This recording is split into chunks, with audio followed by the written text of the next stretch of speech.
Nơi bế đại dương trong chạp đàm thuê chi vật cầm. Tao dươngត្រូវដឹងចំណុចអ្វីខ្លះមានមនុស្សច្រើនណាស់មែនទេដែលចង់ធ្វើអាជីវកម្មហើយមិនដឹងថាត្រូវចាប់ដើមចំណុចអ្វីខ្លះឥឡូវនេះខ្ញុំនិយាយអំពី4ចំណុចនៃការចាប់ផ្ដើមយើងចង់ធ្វើអាជីវកម្មយើងត្រូវដឹង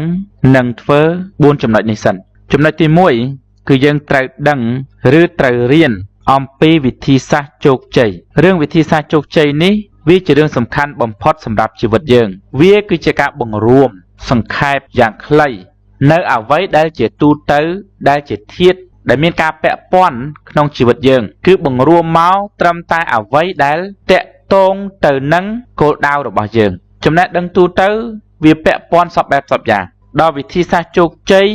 ក្នុងរឿងជីវិតគឺវាពាក់ព័ន្ធតែអ្វីដែលជាគោលដៅជីវិតក្នុងការរស់នៅក្នុងជីវភាពជាមនុស្សលោកីនឹងដែលយើងបង្រួញមកវាคล้ายទៅជាវិធីសាស្ត្រជោគជ័យគឺជាវិធីខ្លីៗល្អៗត្រូវដែលធ្វើឲ្យយើងឆាប់ទទួលបានភាពជោគជ័យដែលវិធីសាស្ត្រជោគជ័យទាំងនោះមានដូចជាផ្នត់គំនិតជោគជ័យហើយបើងាកមកខាងចំនួនវិញគឺផ្នត់គំនិតចំនួនចំណេះដឹងទីផ្សារនិងការលក់ឱកាសតើតែយើងមានការយល់ដឹងពីកន្សោមចំណេះដឹងចំនួនហ្នឹងទើបយើងមានខួរក្បាលមួយគឺជាខួរក្បាលភ្លឺខាងចំនួនហើយមនុស្សយើងតើតែរៀនអ្វីបានខួរក្បាលភ្លឺខាងហ្នឹងបើយើងរៀនពីសំណង់យើងអាចមើលឃើញថាសំណង់ណាខុសសំណង់ណាត្រូវឬសំណង់ណាល្អសំណង់ណាមិនល្អបើយើងរៀនពីឡានទើបយើងអាចមានសមត្ថភាពមើលឃើញថាឡានណាល្អឡានណាមិនល្អឡានណាធ្វើត្រឹមត្រូវឡានណាធ្វើមិនត្រឹមត្រូវបើយើងរៀនអំពីរបៀបតុបតែងមុខទើបយើងអាចមានសមត្ថភាពក្នុងការមើលឃើញថានារីណាម៉ាក់កាយេបានត្រឹមត្រូវនារីណាម៉ាក់កាយេខុសឆ្គងការធ្វើជំនួញគឺជាការបំរួញចំណេះដឹងទូទៅមកជាវិធីសាស្ត្រជោគជ័យពីវិធីសាស្ត្រជោគជ័យក្នុងជីវិតមកជាវិធីសាស្ត្រជោគជ័យក្នុងអាជីវកម្មតើតែយើងមានគំនិតជោគជ័យក្នុងអាជីវកម្មហ្នឹងបានយើងដើរទៅយើងមើលឃើញឱកាសដែលជាគោលការណ៍ទី2ដែលគោលការណ៍ទី2នោះគឺចោះសិក្សាជាក់ស្ដែងបើសិនជាយើងអត់មានចំណេះដឹងចំនួនឬគំនិតចំនួនទេយើងដើរទៅតាមសង្គមតាមផ្សារឬដើរលើផែនដីហ្នឹងដូចបិទភ្នែកចឹងដូចគ្រូផ្សំថ្នាំដែលមិនបានរៀនអំពីវិធីសាស្ត្រផ្សំថ្នាំផងទៅឲ្យកាន់ខ្វែវបថៅចប់កបិតដើរចូលព្រៃទៅបើសិនជាបានថ្នាំមកតងមកយើងរៀនវិធីសាស្ត្រជោគជ័យចំនួននឹងឲ្យយល់ឲ្យដឹងអំពីការធ្វើចំនួនសិនបានយើងយកគំនិតរបស់យើងដែលពោពេញដោយគំនិតចំនួនហ្នឹងដើរសិក្សាតាមមូលដ្ឋានវិញទៅតាមភូមិនេះឃើញអូភូមិនេះត្រូវធ្វើចំនួនអីឃុំនេះត្រូវធ្វើចំនួនអីខេត្តនេះត្រូវធ្វើចំនួនអីទីក្រុងនេះត្រូវធ្វើចំនួនអីតំបន់នេះត្រូវធ្វើមុខរបរអីត្រូវធ្វើអាជីវកម្មអីពីព្រោះថាយើងបានយល់ពីតម្រូវការរបស់មនុស្សនៅក្នុងចំណេះដឹងចំនួនគឺមានចំណេះដឹងទីផ្សារនៅក្នុងចំណេះដឹងទីផ្សារមានការនិយាយអំពីតម្រូវការរបស់មនុស្សតម្រូវការរបស់មនុស្សគឺមនុស្សទិញសពថ្ងៃហ្នឹងមនុស្សទិញដោយសារមូលហេតុ3យ៉ាងទី1គឺដោយសារមូលហេតុមានបញ្ហាគាត់ទិញផលិតផលសេវាកម្មដើម្បីទៅដោះស្រាយបញ្ហាអញ្ចឹងយើងដើររកមើលតាមមូលដ្ឋានហ្នឹងមនុស្សមានបញ្ហាអីបានយើងមកផ្សំផ្គុំរកដំណោះស្រាយនៃបញ្ហានោះយកទៅវេចខ្ចប់ជាផលិតផលឬជាសេវាកម្មលក់ទៅឲ្យគាត់យើងដើរទៀតមនុស្សមានតម្រូវការអីគេត្រូវការអីក្នុងជីវិតរស់នៅត្រូវការអីក្នុងជីវិតការងារត្រូវការអីក្នុងការសិក្សាត្រូវការអីក្នុងការបង្កើតមុខរបរត្រូវការអីក្នុងការទំនាក់ទំនងសង្គមនឹងត្រូវការអីមនុស្សក្នុងសង្គមនឹងកំពុងត្រូវការអីបានយើងទៅរកអ្វីដែលមនុស្សត្រូវការហ្នឹងយកមកវេចខ្ចប់ជាផលិតផលឬសេវាកម្មដាក់បញ្ចូលក្នុងអាជីវកម្មហើយបើកអាជីវកម្មគឺលក់ឲ្យគាត់ហ្នឹង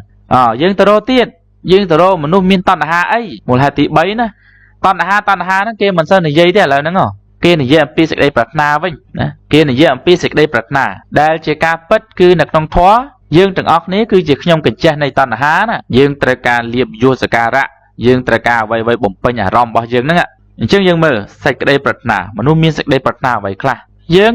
រកឲ្យឃើញនៅសេចក្តីប្រាថ្នារបស់មនុស្សពេលរកឃើញហើយយើងយកអាហ្នឹងមកវេចខ្ចប់ធ្វើជាផលិតផលធ្វើជាសេវាកម្មដាក់បញ្ចូលរៀបចំឲ្យទៅជាអាជីវកម្មហើយដំណើរការលក់ទៅអញ្ចឹងយើងចុះសិក្សាតាមមូលដ្ឋានជាក់ស្ដែងហ្នឹងគឺយើងសិក្សាអំពីមនុស្សឲ្យដឹងអំពីតម្រូវការឲ្យដឹងពីបញ្ហាឲ្យដឹងពីសេចក្តីប្រាថ្នាបានយើងអាចមើលធ្លុះថាត្រូវបង្កើតមុខរបរអ្វីមិនតាន់គ្រប់គ្រាន់នៅឡើយទេគឺយើងត្រូវបន្តចូលចំណុចទី3ទៀតចំណុចទី3ហ្នឹងគឺសិក្សាអំពីអតិថិជនគោលដៅមិញហ្នឹង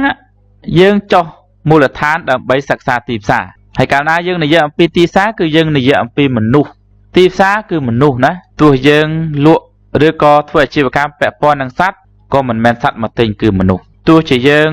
បើកអាជីវកម្មពាក់ព័ន្ធនឹងរុក្ខជាតិក៏មិនមែនរុក្ខជាតិវាដើរមកទិញគឺមនុស្សអ្វីក៏ដោយគឺពាក់ព័ន្ធនឹងមនុស្សទាំងអស់ចំណុចទី2យើងបានរកឃើញគោលការណ៍ឬក៏ចំណុចត្រូវសិក្សាគឺបញ្ហារបស់មនុស្សតម្រូវការរបស់មនុស្សតណ្ហារបស់មនុស្សដល់ចំណុចទី3គឺយើងសិក្សាអំពីមនុស្សដែលជាអតិថិជនគោលដៅរបស់យើងដែលយើងប៉ងនឹងបើកអាជីវកម្មនេះគឺយើងត្រូវច្បិចយកក្រុមមនុស្សមួយក្រុមណាមកឬពីរក្រុមណាមកដើម្បីយកមកសិក្សាលម្អិតឲ្យច្បាស់លាស់អំពី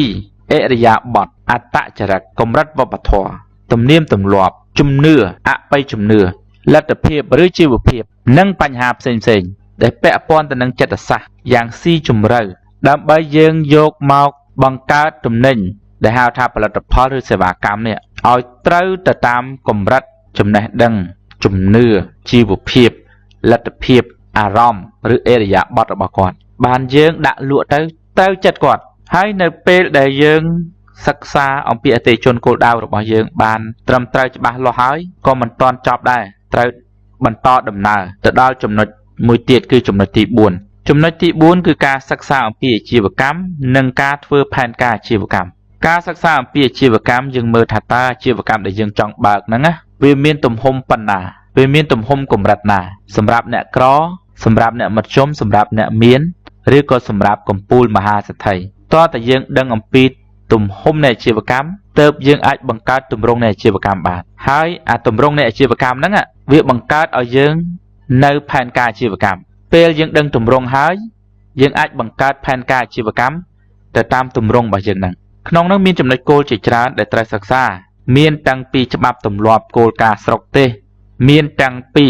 ស្ថានភាពភូមិសាស្ត្រលក្ខណៈភូមិសាស្ត្រអាកាសធាតុមានតាំងពីទីតាំងមានតាំងពីវត្ថុធាតុដើមមានតាំងពីធនធានមនុស្សទាំងធនធានខួរក្បាលទាំងធនធានផ្លូវចិត្តទាំងធនធានរាងកាយទាំងធនធានកម្លាំងពលកម្ម